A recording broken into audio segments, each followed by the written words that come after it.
Oineetom, you are there en route 𝗂𝗏, and you are actually there with 𝗵𝗏𝗶𝗯, who is en route 𝗂𝗏. So what's the itinerary for 𝗵𝗏𝗶𝗯 today, Oineetom?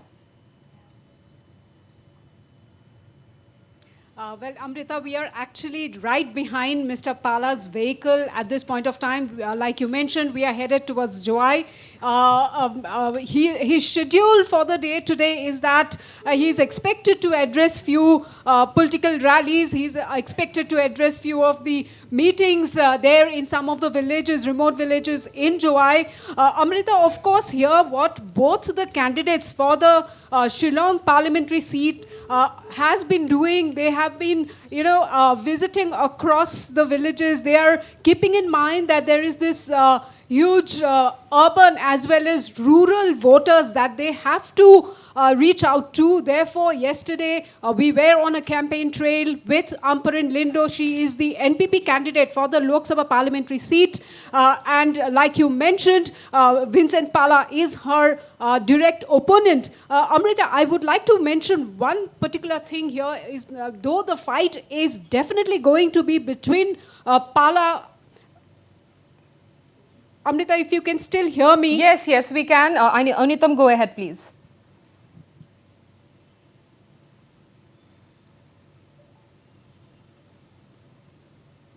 Right, Oineetom, please go ahead. We can hear you.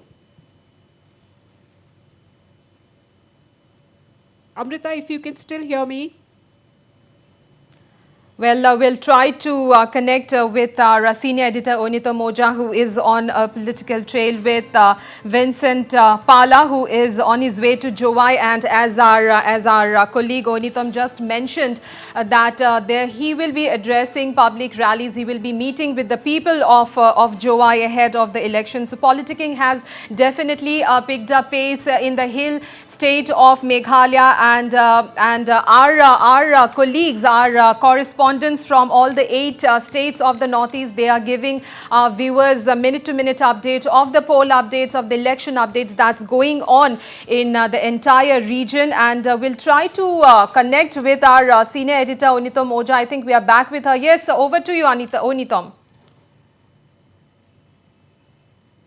Yes, Amrita, I do have to mention, we all know when we are out on the roads, the internet becomes really wobbly. Therefore, we got my line got disconnected. So, Amrita, what I was trying to tell our viewers is that, of course, the direct tussle is going to be between 𝗵𝗏𝗶𝗯. He is a 3-time member of parliament representing the Lok Sabha seat. He is the sitting MP of the Shillong seat in the Lok Sabha, and up against him is 𝗬𝗏𝗵𝗏𝗃, who is a 5-time MLA. She is the NPP candidate, and also not to forget that her father Peter Mabanyang was the 2-time MP representing the Lok Sabha Shillong seat.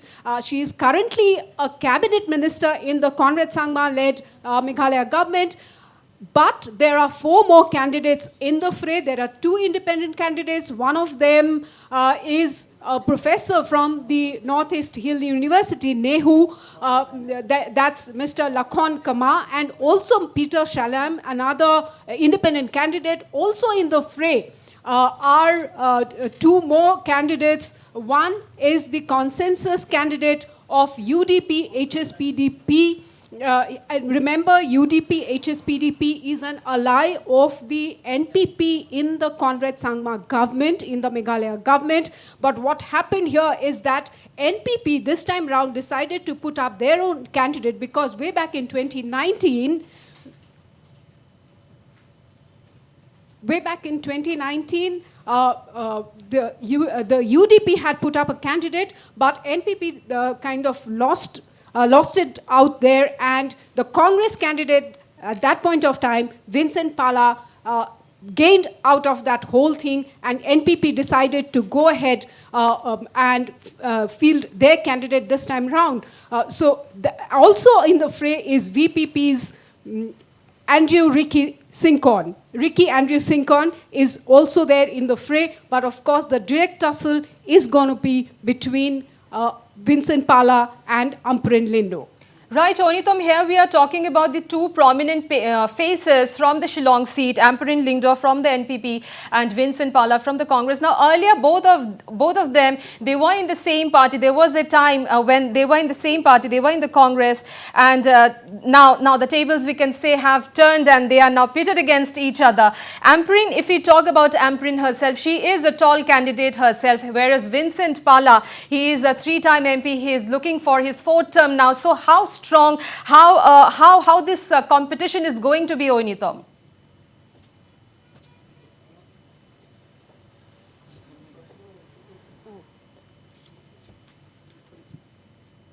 Well, I think we have lost connection with our colleague there, but we'll try to get to her in a short while from now. Meanwhile, that's the update we are getting from Meghalaya. This are Vincent Pala from the Congress. He is on his way to 𝗂𝗏. He's en route 𝗂𝗏, where the itinerary for the day, as our colleague Oineetom Ojah just told us some time back, that he will be meeting people there. He will be addressing a public gathering, public rally. So politicking has definitely picked up pace in Meghalaya. And yesterday we also had interactions with NPP candidate from Shillong, a very prominent face, 𝗵𝗡𝗏 Lyngdoh. We had an interaction and we got reactions from her, a response regarding the whole politicking and what is happening in the political circle, the political scenario of Meghalaya and Shillong in particular.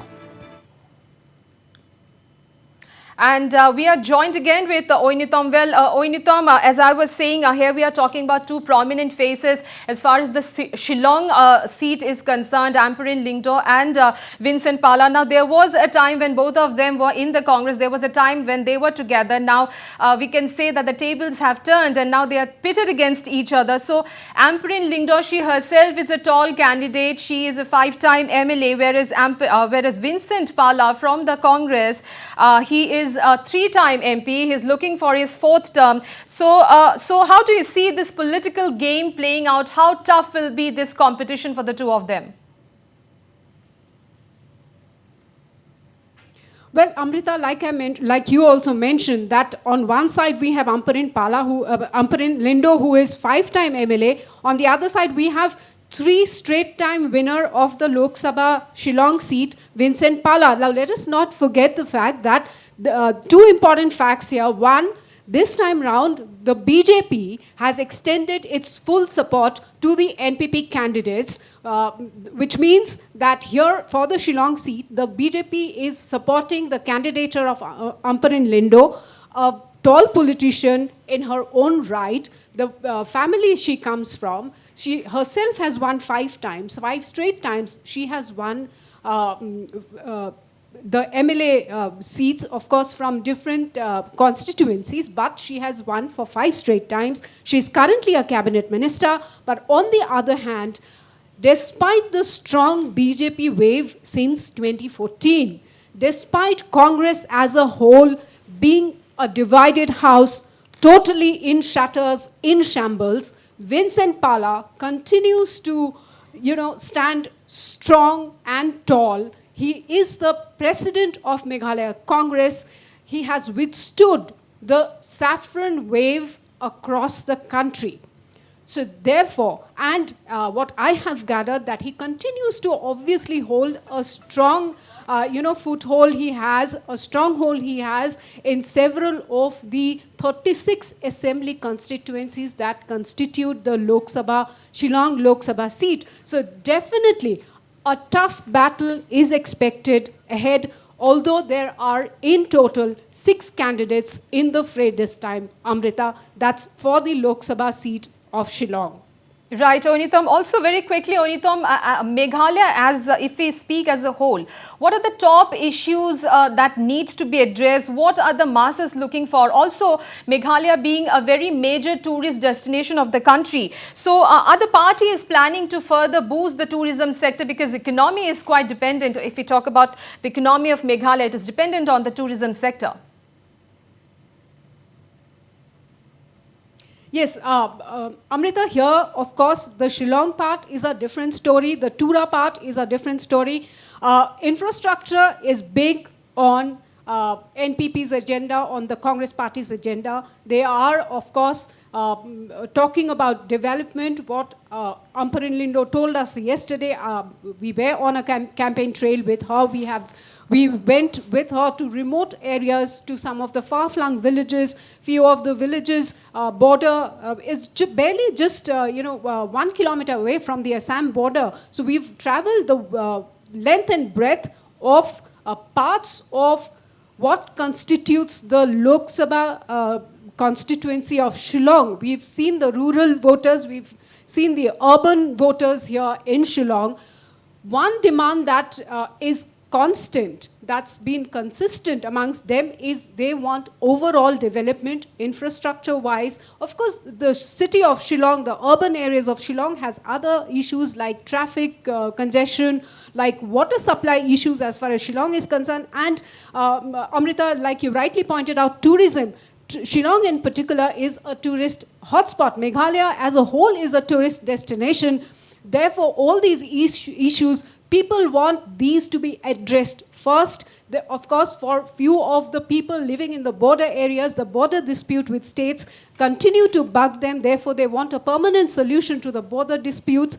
But mentioning about the larger issues, what people are expecting from their leaders, from their members of parliament, is all-round development for the youth.